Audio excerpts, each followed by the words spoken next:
We are now live. We'll go around and say hi to everybody. Everybody's used to this. I think we're live. They're telling my followers, they said. Okay, there we go. We got some people in here. Jason, don't go too far, man. Who's that? Other Jason. Who knows? All right, you guys got to guess who it is. What's going on, Jason? We are here at the Hope for... Yo, we got the selfie stick? That's what we're doing? Oh, yeah, dude, we got the selfie stick. I got really long arms. That's how I can pull off like this.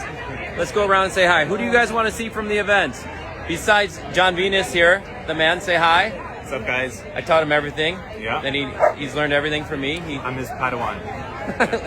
I don't use that term too often. So let's go. We got Rob Herring talking in just a minute. Okay, let's see here. What's up, Danielle? Who knows that guy?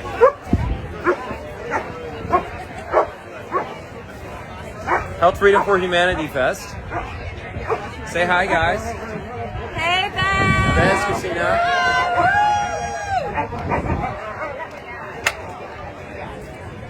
It's been the most amazing weekend so far. It's like there's 24 speakers. It's been incredible. All right, see if you guys know this. Yeah, that was Dr. Brad. Know that guy? That guy? I really got to record this. All right, we got to go watch Rob Herring speak. So, I'll keep it live. I'll air it. All right, I'm actually gonna start over. Let your arms move. No, I won't start over because this is cool to show everybody. Shake the cobwebs. I'm gonna turn this around and you guys can watch Rob Herring. Wake it up. Joe Yee is in the house. Motion is life. Joe, you should be here. You want to wake Who knows your this brain guy? up, move your body. Are you live? No, Matt. Yeah. Yeah. Guys, I'm going to bring our speaker All right. up, so I really want everybody Let me to flip take it it over. back this way, please. Is it fair to say that there might be a problem or two out there in the big wide world? Yes? But we're not problem-focused people, are we? No. We are solution-oriented people, yes? Do you believe in the power of your body Not now, Joe. to heal Free. and regenerate You get a itself? free sample. Do you believe in the power within your body to heal and regenerate itself? Do you believe in the power within the earth to heal and regenerate itself? We understand that the microcosm is a reflection of the macrocosm and that we're going to have to think big and make intentional acts of service for Mother Earth as we heal ourselves and we heal humanity, yes? Yes. Would you please... Billy G could not make it, Danielle. ...is going to take us into action steps on just that. Mr. Rob Herring. Rob Herring! Let's get a front row, guys. Thank you. Is everybody back? Are we back? Sort of. Partially. So I first want to thank the organizers for having a section today designated to regenerative agriculture and regenerative healing. This is a big deal and it's gaining traction. It's gaining buzz because people want hope, right? We're actually wired to look for problems, which is important. But we've reached a point in our culture now where we've been bombarded with so much of it. So how are these solutions going to take hold if we don't talk about them? If we don't talk about them enough? So I'm always trying to think, can we talk about the solutions at least 51% of the time? When I first started to learn about what was wrong with the healthcare system, I instantly saw the connection to the food system. You know, why is it the Food and Drug Administration? Why are they working together? Why are there things that we have evidence for healing that we're not talking about? And so a lot of us, I think, come to this because we have our own issues, right? Maybe we have a health burden and we've gone through the conventional model and we keep reaching a roadblock. And then we, almost through desperation, we find something beautiful. We find hope. We find light. And for me, I was really focused initially on human health. And over the years, I had my own journey as I realized, wow, all of these environmental issues are really the same things that are polluting the human body. And then I've come full circle to start, whenever I'm at environmental conferences and conventions, which is most of the time what I'm speaking at, I'm always trying to remind them about the human health component. Now, obviously, those people care about human health, but are we looking at the solutions to build human resilience? Because for me, one of the biggest environmental solutions to protect the earth as a whole as one being is that we have mental wellness, that we have spiritual wellness, that we have human health resilience. Because a bunch of depressed, sick people are not going to go out there and regenerate the landscapes and replant the trees. But at the same time, without those things, we can't heal. So it's really one thing, and that's what I want my message to be. This is what I'm focusing on a lot these days, is that we are nature, and it's not a metaphor, right? We are the earth. And those same problems that are affecting the environments, the rivers, the streams, that's the water that we drink. So if we're getting into debates about this environmental cause or whatever, we can always say, we both want clean air, we both want clean water, we both want healthy food for our family and ourselves. So you are an environmentalist. If you like being alive, you're an environmentalist because you are the environment. So as I've been thinking and breaking out of it that it's not a metaphor, but that it's actually true, it's returned me to the concept of the elements: air, water, fire, earth. And that's what I've been focusing on for my own health, my own peace of mind, emotional health, physical health, mental health, is how every day I connect with the elements, right? So air, we did a breathwork session today. It was beautiful.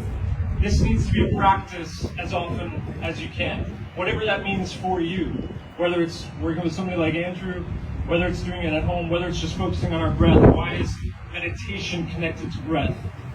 Some folks think we only breathe as much as 10 to 20% of our actual potential.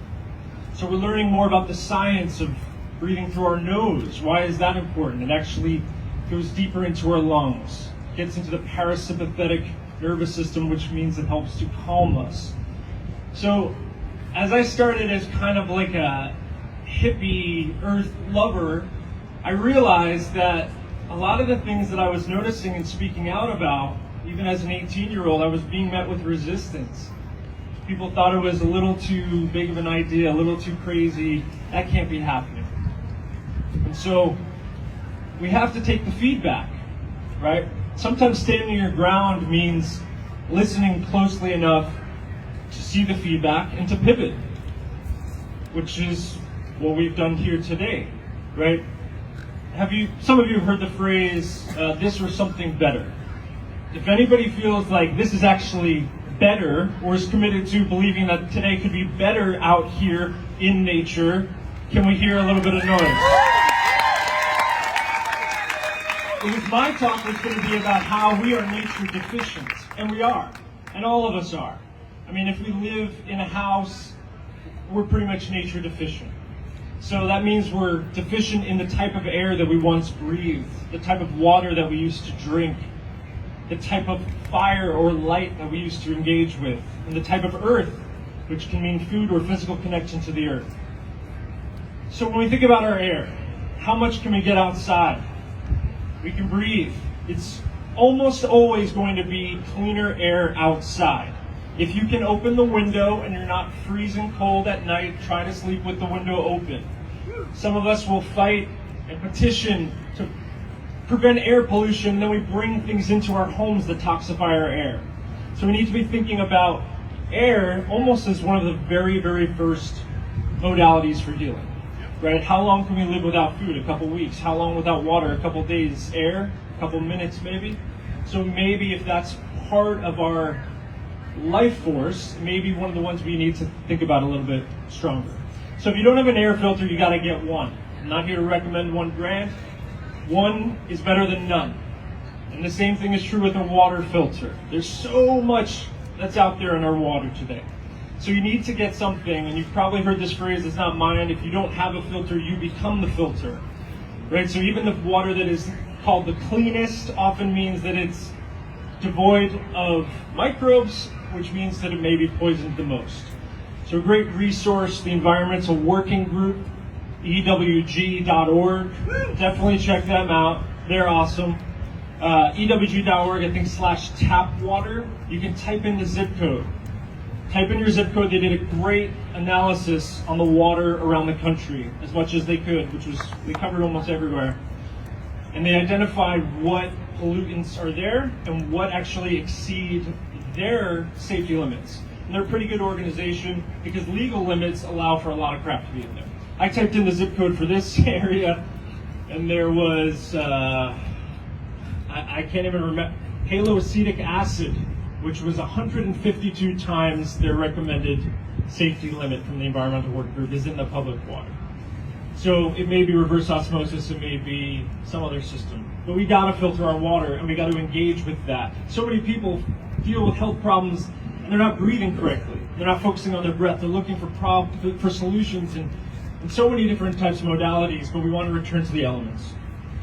Now fire, we're obviously trying not to burn ourselves. What does the element of fire represent? It can represent heat. It can represent the sauna. There's so much research that I was going to bring today to show you guys on the sauna and how that extends our longevity. Research on thousands of people, following them for decades. If you can use a sauna regularly, it has profound impacts on our immune system, our mental health, etc. So that's one element of fire. There's also exercise is a way to get sweat. There's also a new type, it's not that new, but it's becoming trendier, called photobiomodulation, or PBM.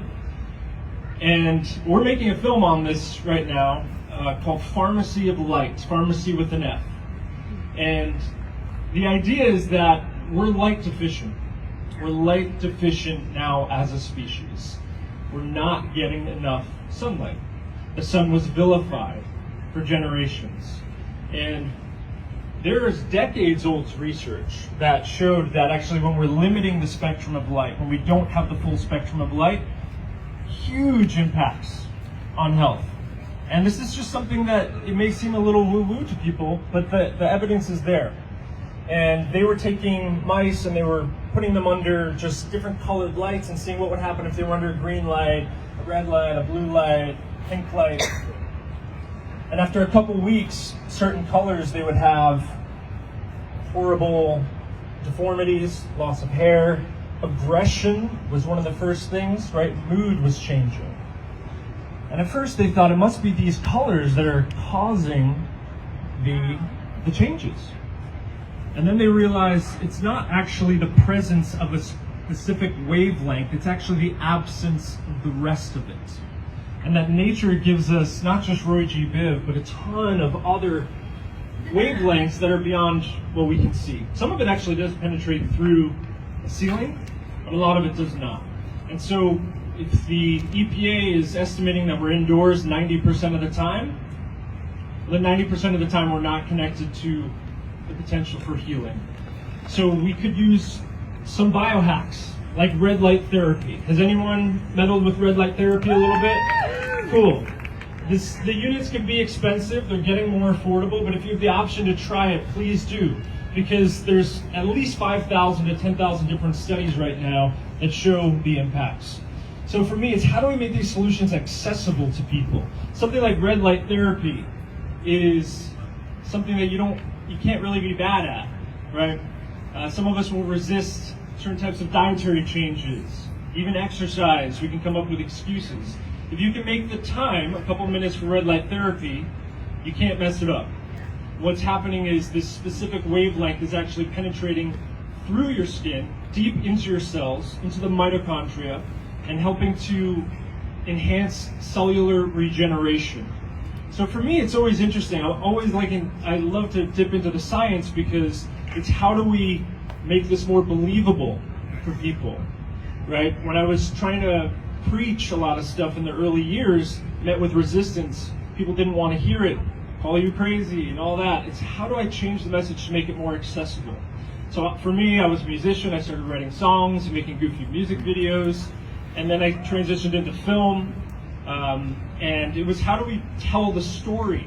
so that people get excited about this. And this is one of the beautiful themes that we see throughout today, is the oneness, is the leading with love.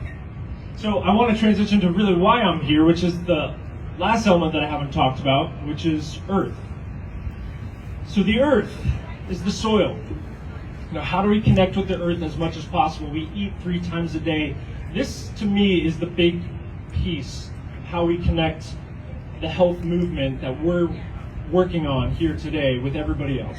Because you can't have health freedom without access to things that will optimize our health. So how do we have access?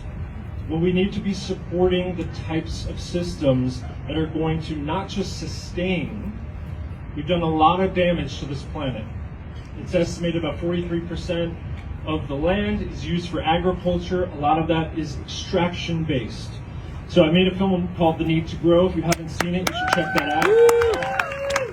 And, you know, it first starts with a lot of doom, which can be overwhelming for people, that we've been ripping up the soil. We've been tilling it. We've been depleting it. We're just extracting. We've gotten to a point now where the crops that we grow, I like to think of as like a silhouette of what they once were.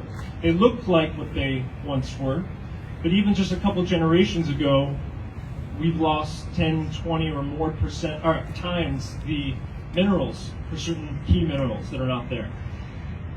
We cannot have health freedom if we do not have food access. We don't have food access if we don't have healthy soil.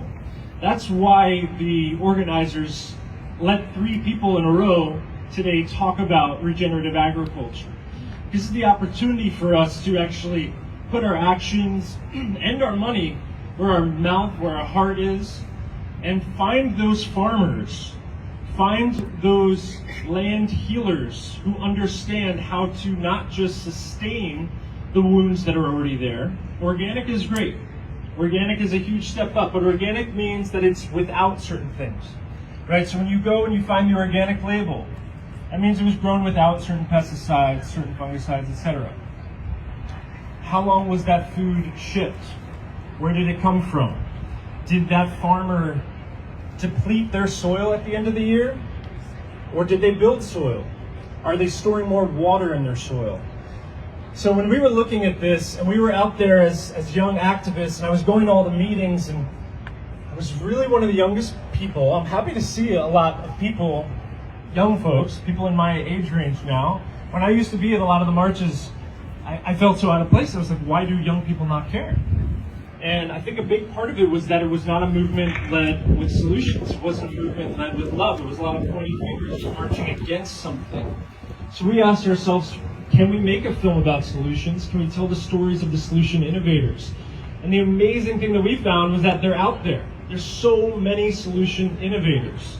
And everyone here is a solution innovator in their own right, no matter where you're at. And you don't have to do any one thing that anybody here has recommended. Just being here might be the solution that was right for you. And that might be enough. Talking to somebody, introducing yourself to somebody new, making a new friend may be your thing. Everyone always wants to know, what's the one solution? And I will get to one that I think I would recommend. But for me, it's always find the place where you can enter the solution stream. How can you make your message more accessible, more inviting? Think about the speakers that you've heard today, some of which have inspired you maybe for the last several months or a year. A lot of them, if you're like me, you probably were drawn to because they spoke with love and compassion. And we all have times when we get frustrated, and Jeff had his amazing story of how he transitioned, right? That was the turning point for him. So what can you be for somebody else? You don't even know who you could be inspiring. You know, some of us that have put ourselves out there and speaking on certain things, months later you hear from someone that it turns out they were inspired all along, right? And they were secretly not supporting you, not saying anything, and then you find out, oh, hey, I just want to let you know I really appreciate what you're doing. It's like, whoa, where have you been? So hold that possibility that you may be inspiring people even when we tend to assume the worst. Like, are we turning them off? And maybe for some people it's turning them off and they're not ready, and that's okay. But how do we keep opening the door? So for me, it's what's the best bang for our buck? Soil is the answer to that. Decentralized solutions. We are nature, and our solutions also have to be as nature does things. And that means biodiversity. That means diversity of solutions. That means having resilience, being able to pivot, having contingency plans. Now, Mother Nature evolved with the soil doing so much magic that we barely scratched the surface on. Even the top soil scientists will admit maybe we know 1% of what's actually going on in the soil. So to nerd out a little bit about that, there's microbes, there's a whole microcosm, tens of thousands of different species. So even in a tablespoon of soil, if it's healthy, you could have somewhere between 6 to 10 billion microorganisms, right? So in a handful, you could have more microbes collaborating than there are people on the planet right now. So that complexity is so far beyond what our human brains can comprehend. But what we can do is we can actually give the opportunity for those microbes to do what they do, because all life started there. We all eat. And the agriculture systems are the same things that are destroying the environment, and that leads back to us. So we are all environmentalists if we're here, and all the environmentalists are human health advocates, whether or not they know it. And so with soil, it's the most multifaceted solution that there is. And here's why. For one, the nutrient density, I believe, is one of the most under-talked about things right now. Why are we so susceptible to these types of diseases? Because we don't have the type of food that we're supposed to be eating. We're not eating food as nature intended. So if we're supporting regenerative farmers, especially local ones, and eating as local as possible, growing as much of our own food, the second that you pick food, it's starting to lose its healing potential. And some people call that its life force energy, or are now actually able to measure some of that. So what's cool is we can measure the photonic load, or the biophotonic capability of food. So you've heard of photosynthesis, photo meaning light. So plants are taking in photons, which are waves or particles of light that Einstein won a Nobel Prize for, as he talked about. And it gets into some really cool quantum physics stuff. And as the particles enter the plant, they're able to hold on to that if they're healthy, if they're optimized, if they have a healthy immune system, which comes from the soil. If we get to eat that, right, you are what you eat. So do you want a healthy immune system? Eat a plant with a healthy immune system. When we grow food side by side, and we've done some of these tests, with soil that has been optimized with a type of biostimulants that can really thrive soil life, versus other food right next to it, you see certain plants get attacked by the pests, and they won't come for the healthy ones.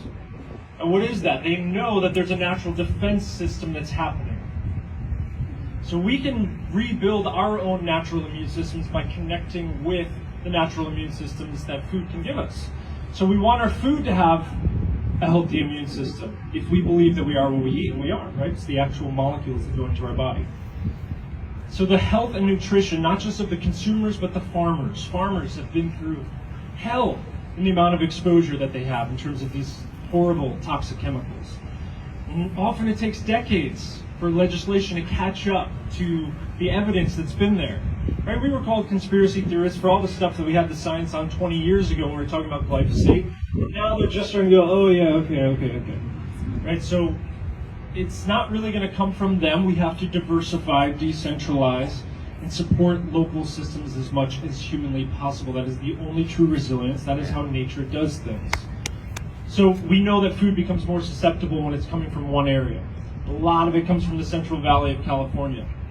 Not good to rely too much on that. So as we move into these new paradigms, start to think, how are we building out the air, water, earth, and fire healthy exposure to those things? Right? So we can actually be getting the proper amount of sunshine. We can be drinking the spring water if you can get it at your own risk. Find a spring.org or .com. Use that. Type in your zip code. See if there's a spring. Again, a lot of that is not regulated, so you have to drink it at your own risk. Some people just boil it. That's fine. But if you can drink spring water, that's some of the last untainted things on this planet. Right? There are molecules that are on us right now from chemicals that have been banned for decades. Every one of us pretty much has strontium-90 on our body. It's been stopped for over 50 years, I believe.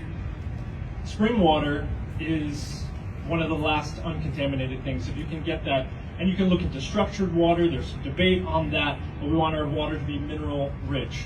Now, soil, speaking of water, is the water solution. When we rebuild the life in the soil by a mere 1 percentage point, we actually store up to 25,000 gallons of water per acre. So what that means is that now our landscapes are becoming more resilient to both drought and flood. Right? We're also going to prevent the chemicals from not just affecting the farmers, not just affecting the consumers who eat the food that's delivered to them, but also the chemicals that make their way into the waterway. All of these toxic fertilizers and pesticides make their ways into the river, and then they flood down, mostly in the Gulf of Mexico, and dump right there. So how are we going to protect the water if we want to protect our health? How are we going to protect the air? How are we going to protect our ability to have healthy exposure to light?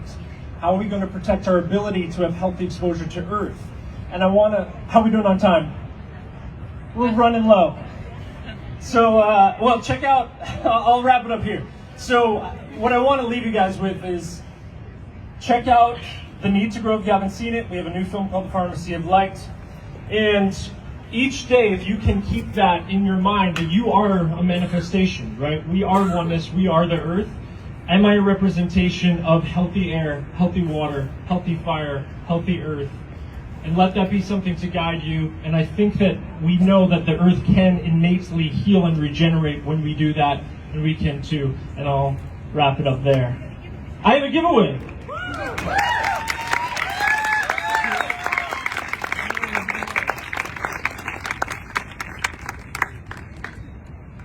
If you win this and you already have the DVD, you can give it away to somebody else.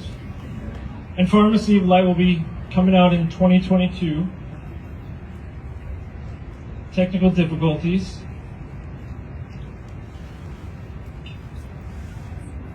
So this is our film that we've had the honor to be seen in 175 countries or more around the earth. I've heard from people all over the world that have reached out and said, I started a garden because I saw the need to grow, or I started composting. And that was one thing that is really the lowest hanging fruit solution for everybody. We all get food scraps and we end up throwing it into the trash. If you don't have composting in your city, speak up for it. If you don't compost yourself, try to, or get your food scraps to someone who does. The earth is starving for those nutrients, and it's supposed to be a cycle, right? So we don't want to throw that into a landfill. Compost, compost, compost. I think that's why we had a technical difficulty, so he could hit on that, because those are the solutions that you can action right when you get home. So you hit that button right there. I'm hitting a button. It's the Wheel of Fortune.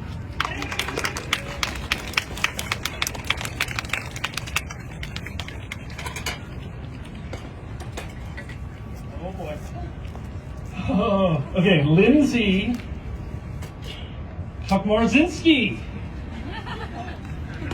Lindsay K. Are you there?